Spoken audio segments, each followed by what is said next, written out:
very good afternoon and welcome to Africa Today. I am Ayanan Lubem. First, let's talk the headlines. On the headlines, Nigeria-US sign agreement to repatriate funds. Liberia celebrates 175th flag anniversary. In other parts of Africa, Angolans vote in tightest presidential race. On sports, NFF explains Falconers in airport. And now to the news in detail. The Nigerian government and United States of America have signed agreements for repatriation of Mecosta Abacha assets worth $23,439,724. This followed the court's order and finalization of negotiation and terms of the assets return agreement between the Nigerian government and the United States.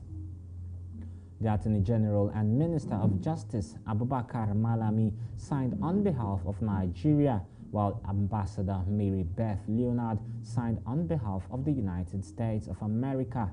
Malami said President Muhammadu Buhari had already approved that the funds be utilized on the ongoing Presidential Development Infrastructure Funds, that is PIDF projects, namely Abuja-Kano Road, Lagos-Ibadan Express Road, and the Second Niger Bridge.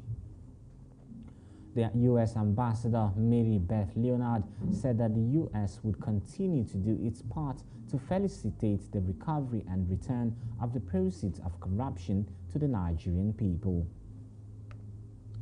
According to the U.S. Ambassador, the recovered criminal proceeds like $311.7 million seized and repatriated will be transformed into visible and impactful representation of the possibilities of government assets that directly improve the lives of the average Nigerian.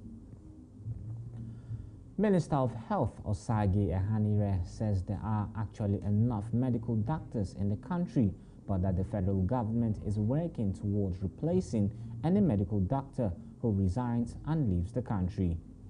Ehanire made the assertion on Tuesday in Abuja during a media conference. He also said there was no embargo on the employment of doctors and other health personnel in the country. The minister explained that the ministry was working with the Office of the Head of the Civil Service to use the one-for-one employment strategy so that if one doctor or nurse resigns to go abroad, another is employed. And now to electoral matters. The Independent National Electoral Commission, that is INEC, on Tuesday called for the arrest and prosecution of highest-profile sponsors of electoral offences. The chairman of the commission, Mahmood Yakubu, made the call at the public hearing of a bill for an act to establish the National Electoral Offences Commission and Related Matters 2022, organized by the House of Representatives Committee on Electoral Matters. Throwing their weight behind the bill and the creation of Offences Commission, Yakubu said INEC was saddled with many other responsibilities that would not allow it to prosecute offenders effectively, hence the need for the commission. INEC is saddled with the responsibility of prosecuting electoral offenders under the Electoral Act. However, the bill was rejected by the Economic and Financial Crimes Commission, that is the EFCC, whose representative at the hearing, Assistant Commander Deborah Ademu Ete, said it would amount to the duplication of functions. Speaking during his remarks, the chairman Senate Committee on INEC, Senator Kabiru Gaya, stated that the Offences Commission was necessary to tackle issues of vote buying, amongst others. Declaring the hearing open, Speaker of the House of Representatives, Femi Gbajambiamila, who was represented by his deputy, Ahmed Idris Wasi, said the bill would address issues of vote buying. The National Parent-Teacher Association of Nigeria, NAPTAN, has sought audience with the federal government over the lingering strike by the Academic Staff Union of Universities, while proposing the payment of 10,000 naira per session for each parent to assist government in making more funds available for universities. NAPTAN's public relations officer Ademola Ekundayo disclosed this during an interview with newsmen on Tuesday. Ekundayo, who lamented continued closure of universities in the country, said parents were at the receiving end of the disagreement between the federal government and ASUU. A philanthropist, Okpeyemi Faligan, has called on the past presidents and military rulers to intervene in the lingering ASUU strike. He also called on the federal government and the striking lecturers to consider making necessary sacrifices to end the strike. When we return, news from other parts of West Africa. Stay with us.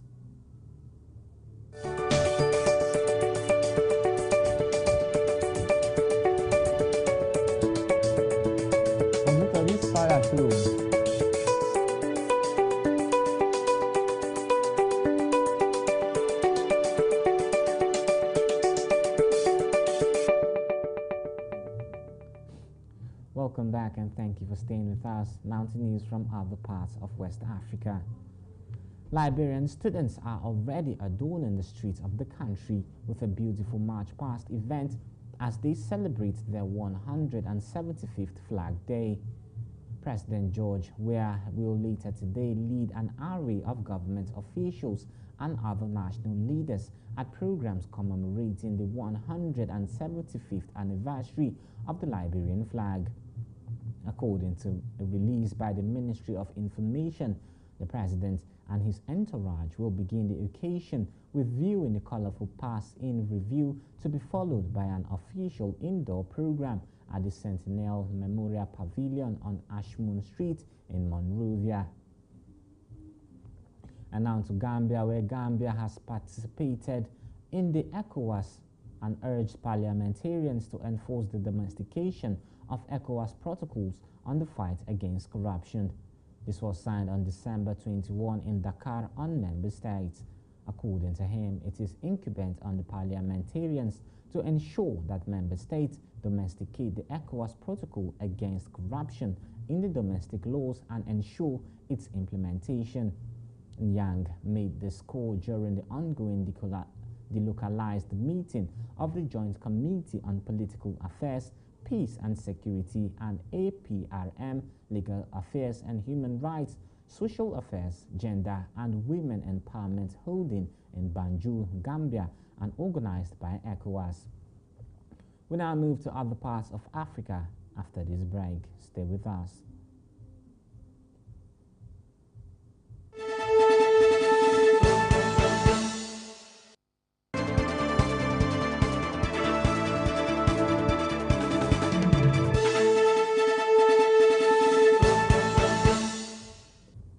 Welcome back and thank you for staying with us.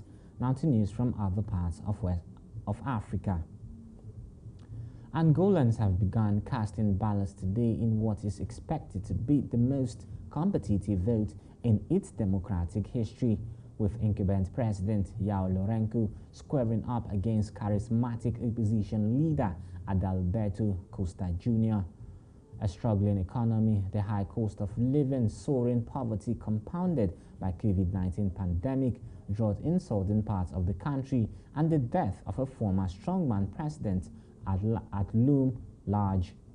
The ruling People's Movement for the Liberation of Angola, that is MPLA party, which has held power for nearly 5 decades in the oil-rich nation, is facing the most serious challenge since the country's first multi-party vote in 1992. 8 political parties are running, but the real contest lies between the MPLA and its long-standing rival and ex-rebel movement of the National Union for Total Independence of Angola, that is the UNITA. Opinion polls suggest that support for the MPLA, which won 61% of the vote in 2017 elections, will dwindle, while the UNITA, which has entered an electoral pact with other parties, will make gains. Away from Angola now to other parts of Africa, Chief Prosecutor of the International Criminal Court, that is the ICC, has urged the UN Security Council on Tuesday to accelerate action to help deliver justice for thousands of people in Sudan's western Darfur region which was racked by bloodshed in 2003. Karim Khan said in a virtual briefing from the Sudanese capital, Khartoum, that his just concluded visit to Darfur reinforced his resolve to press for a greater focus and more resources to arrest and bring to trial alleged ringleaders of the violence. Khan said that the people of Darfur are tired of promises and this is the time to move forward. In his report to the council circulated on Tuesday, Khan welcomed and acknowledged recent government steps, including the provision of some multiple entry visas and support with a limited number of requests for assistance. Away from that particular war now to Ethiopia, where the Ethiopian government has blamed Tigrayan forces for starting fresh fighting along the region's borders. The government's communications office said they have breached a humanitarian truce that has been in place since March. The statement comes after the Tigrayans accused the government of launching attacks on their southern positions from neighboring Amhara on Wednesday morning. Addis Ababa's statements added that the army and security forces were responding to the attacks successfully. The latest developments are feared to worsen a humanitarian crisis that has blighted the Horn of Africa since the start of the war in late 2020. Up next on Africa Today is Business News. Stay with us.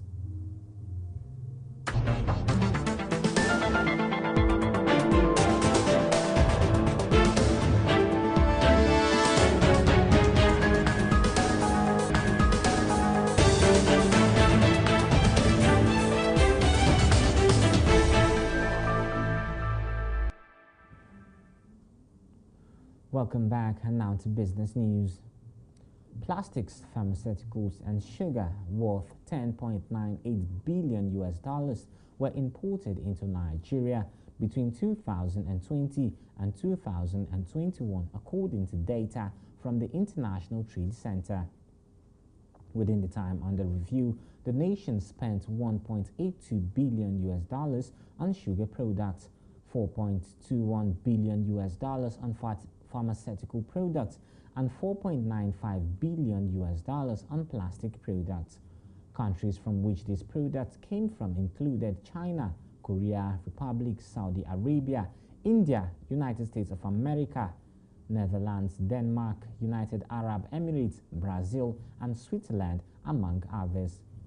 According to the ITC, sugars and sugar confectionery products that were imported included cane or beet sugar and chemically pure sucrose, chemically pure lactose, maltose, glucose, and fructose, sugar syrups, artificial honey, caramel, molasses, sugar confectionery not containing cocoa, including white chocolate.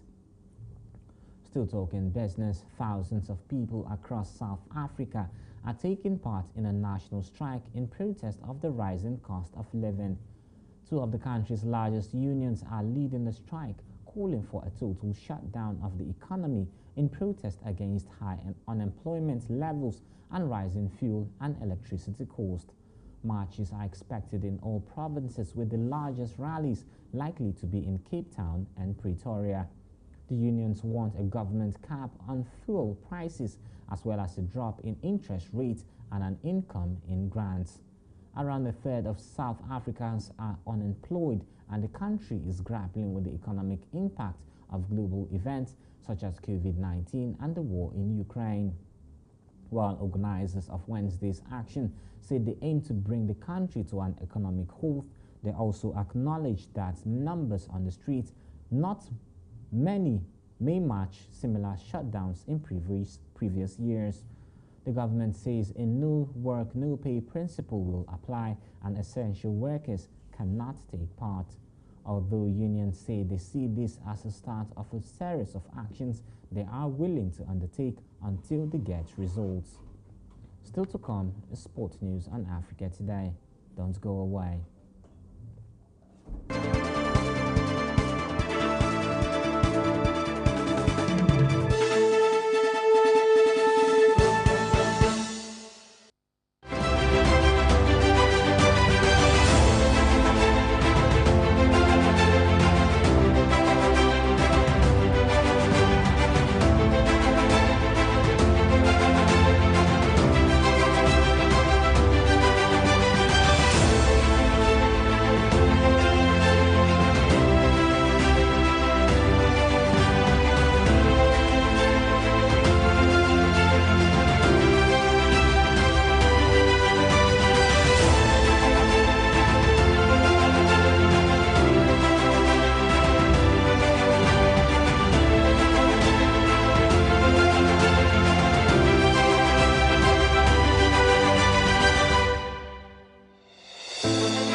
Good afternoon and welcome to Sport News on Africa Today. I am Richard Badung.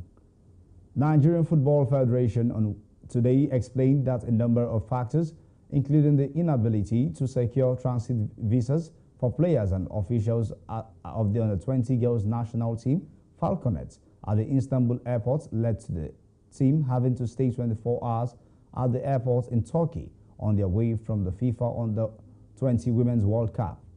It should be recalled that the NFF had implored the world governing body, FIFA, to intervene with the Embassy of Germany to issue the team transit visas before their departure from Nigeria in order for the team to be able to travel through Germany. This did not happen.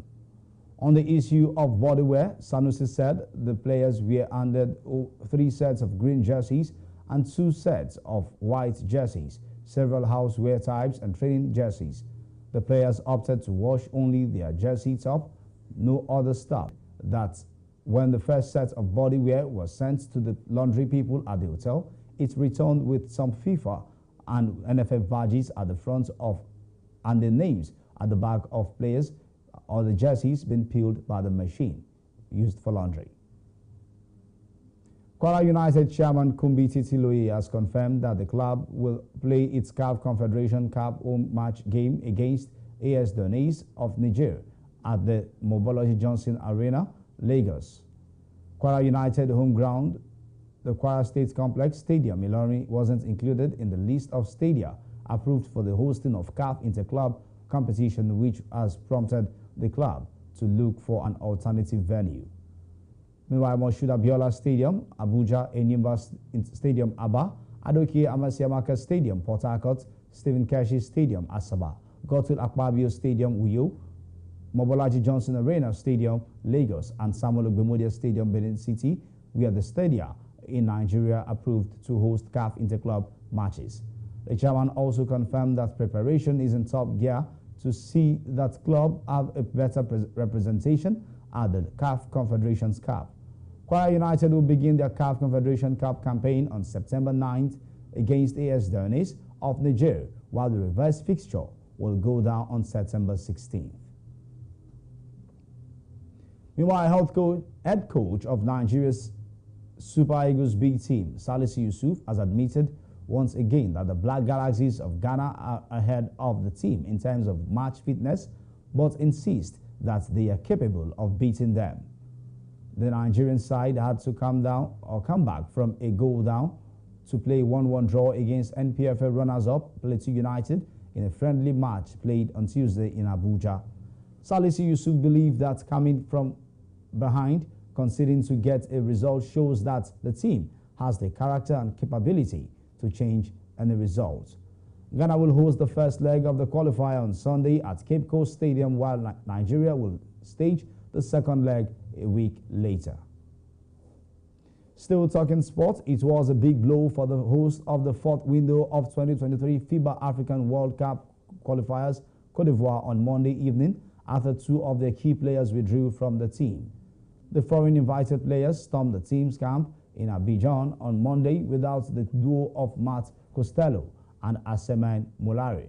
Both players played a key role in the team getting to this level, and their absence will surely affect the team's balance.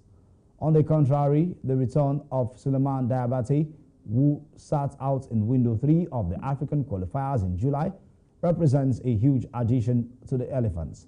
The Ivorians, who won all their games in the third window, will face Nigeria's D-Tigers in the group opening game. And that's your sport news on Africa Today. Back to Lubem Ainan for the rest of the news. I'm Richard Badum.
Welcome back and thank you for staying with us.